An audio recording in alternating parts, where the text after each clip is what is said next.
ولأنك أنت من سافرت بي إلى عالم بعيد عن ضجيج البشر،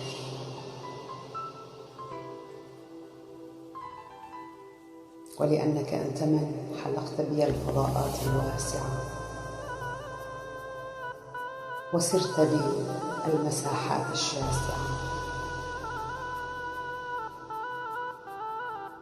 لأنك أنت من تخطيت معي الصعاب وقهرت المستحيل،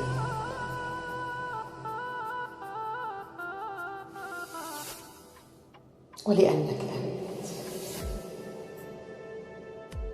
من جعلت الحب أكسجينا يبقيني على قيد الحياة، جعلت العشق سيمفونية تعزف للبقاء،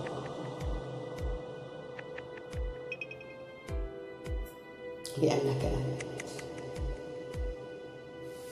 سأكتبك قصيدة يرددها العشاق،